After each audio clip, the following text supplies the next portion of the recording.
ಜಿ5 ಇರುವಾಗ ನೀವು ನಿಮ್ಮ ನೆಚ್ಚಿನ ಶೋಗಳನ್ನ ಎಂದಿಗೂ ಮಿಸ್ ಮಾಡಿಕೊಳ್ಳುವುದಿಲ್ಲ. ಅದು ಸಂಪೂರ್ಣ ಉಚಿತವಾಗಿ.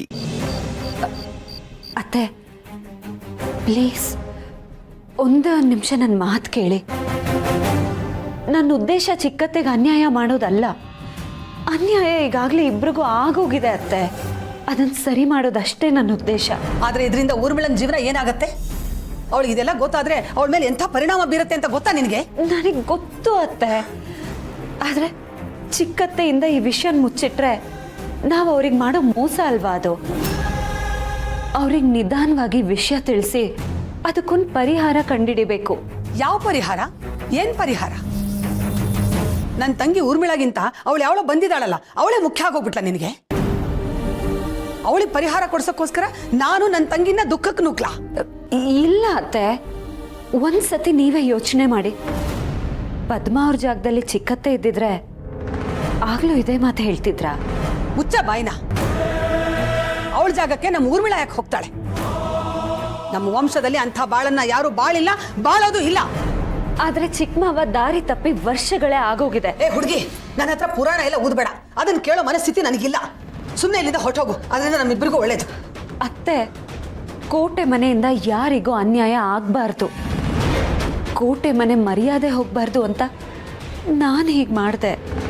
ನಿಜವಾಗ್ಲೂ ನಿನಗೆ ಕೋಟೆ ಮನೆ ಮರ್ಯಾದೆ ಬಗ್ಗೆ ಕಾಳಜಿ ಇದ್ರೆ ಮೊದಲು ಅವಳನ್ನ ಮನೆಯಿಂದ ಆಚೆ ಹಾಕು. ಆಗ ನಿನ್ನ ಮಾತು ನಿಜ ಅಂತ ನಾನು ಒಪ್ಕೋತೀನಿ.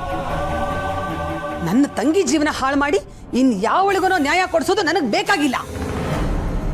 ನಾನು ಅದಕ್ಕೆ ಅವಕಾಶನೂ ಕೊಡಲ್ಲ.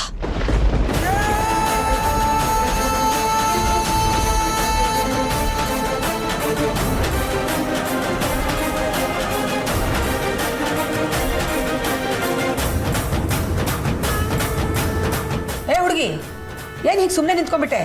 ಹೋಗು, ಮೊದಲು ಅವಳನ್ನ ಮನೆಯಿಂದ ಆಚೆ ಹಾಕು. ಆಮೇಲೆ ಬಂದು ನನ್ನ ಮುಂದೆ ನಿಂತು ಮಾತಾಡು. ಹೋಗೋ. ಯಾರನ್ನ ಮನೆಯಿಂದ ಆಚೆ ಹಾಕಬೇಕು?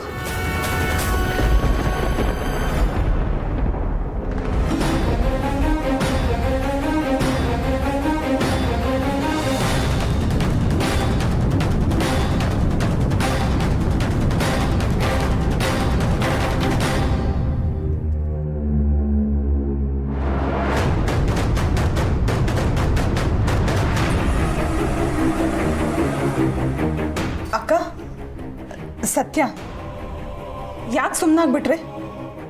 ನಿಮ್ಮನ್ನೇ ಕೇಳ್ತಾ ಇರೋದು. ಯಾರನ್ನ ಮನೆಯಿಂದ ಆಚೆ ಹಾಕಬೇಕು ಅಂತ ಮಾತಾಡ್ತಾ ಇದ್ದೀರಾ? ಅಯ್ಯೋ, ಒಂದು ಯಾವುದೋ ಚಿಕ್ಕ ವಿಷಯ ಕಣೆ, ಹೋಗ್ಲಿ ಬಿಡೆ. ಮನೆಯಿಂದ ಆಚೆ ಹಾಕೋದು ಚಿಕ್ಕ ವಿಷಯನಾ? ಅದು ಚಿಕ್ಕತ್ತೆ, ಕೀರ್ತನ ಬಗ್ಗೆ ಮಾತಾಡ್ತಿದ್ವಿ. ಕೀರ್ತನ ಬಗ್ಗೆನಾ? ಅವಳ ಬಗ್ಗೆನೆ. ಕೀರ್ತನ ಯಾಕೆ ಮನೆಯಿಂದ ಆಚೆ ಹಾಕಬೇಕು? ಯಾವಾಗ ನೋಡಿದ್ರು ಏನಾದರೂ ಒಂದು ತಲೆಹರಟೆ ಮಾಡ್ತಾನೆ ಇರ್ತಾಳೆ. ಅವಳಿಂದಾಗಿ ಮನೆ ನೆಮ್ಮದಿನೇ ಹಾಳಾಗಿ ಹೋಗಿದೆ. ಮನೆ ನೆಮ್ಮದಿ ಹಾಳು ಮಾಡೋರನ್ನ ಯಾವತ್ತೂ ಸಹಿಸ್ಕೋಬಾರ್ದು, ಮನೆಯಿಂದ ಆಚೆ ಹಾಕಬೇಕು ಅಂತ ಹೇಳ್ತಾ ಇದ್ದೆ.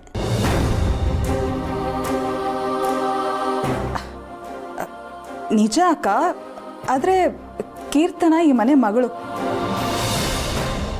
ಅವಳ ಹತ್ರ ಇಷ್ಟೊಂದು ಕಟುವಾಗಿ ನಡ್ಕೋಬೇಕಾ? ನೋಡೋಣ, ಅವಳು ಬದಲಾಗ್ಬೋದು. ಅಲ್ಲಿ ತನಕ ಕಾಯಕ್ಕಾಗತ್ತಾ? ಗೆದ್ಲು ಹುಳ ಮನೆಯಲ್ಲೆಲ್ಲ ಹರಡಿ ಮನೆನ ಹಾಳು ಮಾಡೋಕ್ಕೆ ಮುಂಚೆ ಆ ಗೆದ್ಲು ಹುಳನೇ ಕ್ಲೀನ್ ಮಾಡಬೇಕು. ಅದೇನೋ ನಿಜ. ಆದರೆ ನನಗೇನೋ ಸಂಬಂಧಗಳನ್ನ ಕಡ್ಕೊಂಡು ಹೋಗೋದಕ್ಕಿಂತ ತಿತ್ಕೊಂಡು ಜೀವನ ಮಾಡೋದು ಒಳ್ಳೇದು ಅಂತ ಅನಿಸ್ತಾ ಇದೆ. ನನ್ನ ಮನೆಗೆ ಮಾರಕ ಆಗಿರೋರನ್ನ ನಾನು ಯಾವತ್ತೂ ಸಹಿಸಲ್ಲ. ಊರ್ಬೇಡ ಬಿಡು, ನಿನಗಿದೆಲ್ಲ ಅರ್ಥ ಆಗಲ್ಲ.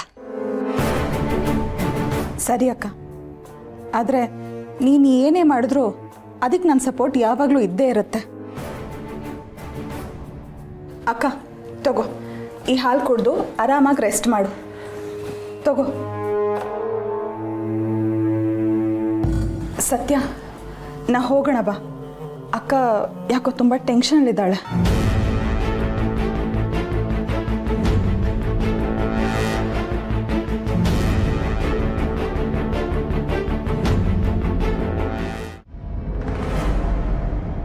ನನ್ನ ತಂಗಿ ಜೀವನ ಹಾಳು ಮಾಡಿ ಇನ್ ಯಾವಳಿಗೂ ನ್ಯಾಯ ಕೊಡಿಸೋದು ನನಗೆ ಬೇಕಾಗಿಲ್ಲ. ನನ್ನ ತಂಗಿ ಊರ್ಮಿಳಗಿಂತ ಅವಳು ಯಾವಳೋ ಬಂದಿದ್ದಾಳಲ್ಲ ಅವಳೇ ಮುಖ್ಯ ಆಗೋಗ್ಬಿಟ್ಲ ನಿನಗೆ? ಅವಳಿಗೆ ಪರಿಹಾರ ಕೊಡ್ಸೋಕ್ಕೋಸ್ಕರ ನಾನು ನನ್ನ ತಂಗಿನ ದುಃಖಕ್ಕೆ ನೂಕ್ಲಾ? ನಿಜವಾಗ್ಲೂ ನಿನಗೆ ಕೋಟೆ ಮನೆ ಮರ್ಯಾದೆ ಬಗ್ಗೆ ಕಾಳಜಿ ಇದ್ರೆ ಮೊದಲು ಅವಳನ್ನ ಮನೆಯಿಂದ ಆಚೆ ಹಾಕು.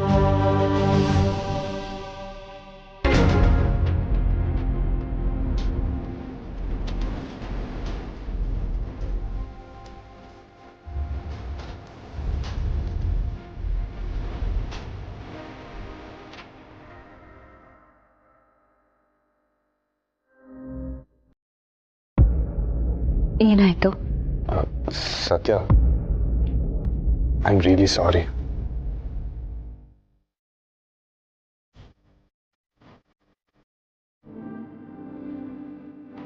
ಸಾರಿನಾ?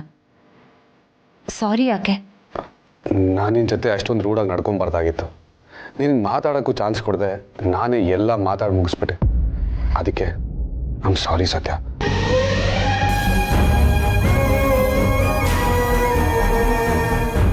ನಾನು ಮಾಡಿದ್ದು ತಪ್ಪೆ. ನಿನ್ನ ಹತ್ರ ಸತ್ಯನ ಮುಚ್ಚಿಡಬಾರ್ದಾಗಿತ್ತು. ನಿನಗೆ ಗೊತ್ತಲ್ಲ ಸತ್ಯ, ನನಗೆ ಚಿಕ್ಕಿ ಅಂದರೆ ಎಷ್ಟು ಇಷ್ಟ ಅಂತ. ಚಿಕ್ಕಿ ಬರೀ ನಂಗೆ ಚಿಕ್ಕಮ್ಮ ಮಾತ್ರ ಅಲ್ಲ, ನನಗೆ ಅಮ್ಮ, ಫ್ರೆಂಡು, ಗೈಡ್. ಚಿಕ್ಕಿಗೆ ಅನ್ಯಾಯ ಆಗ್ತಾ ಇದೆ ಅಂದರೆ ನಾನು ಹೇಗೆ ಸುಮ್ಮನಿರಲಿ ಹೇಳು? ಇದನ್ನೆಲ್ಲ ಪದ್ಮಾ ಅವರು ನನಗೆ ಹೇಳಿದ್ಮೇಲೆ ನನಗೆ ಏನು ನಡೀತಾ ಇದೆ, ನಿಜ ಏನು ಅಂತ ಗೊತ್ತಾಗಿದ್ದು. ಅಂದರೆ ನಿನಗೆ ನನ್ನ ಮೇಲೆ ಕೋಪ ಇಲ್ವಾ? ಖಂಡಿತವಾಗ್ಲೂ ಇಲ್ಲ ಸತ್ಯ.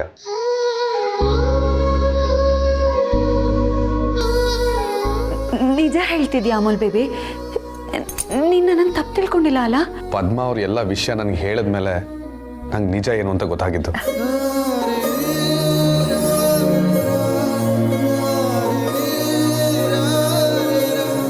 ಸದ್ಯ ಈಗಲಾದರೂ ನೀನು ನನ್ನನ್ನು ಅರ್ಥ ಮಾಡ್ಕೊಂಡಿಯಲ್ಲ.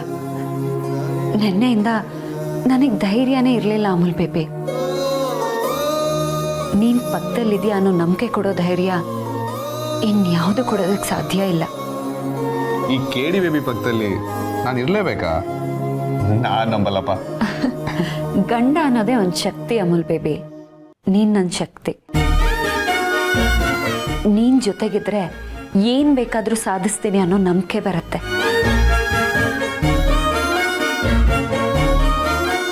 ಥ್ಯಾಂಕ್ಸ್ ಅಮೂಲ್ ಬೇಬಿ, ನನ್ನ ಪರ ನಿಂತಿದ್ದಕ್ಕೆ.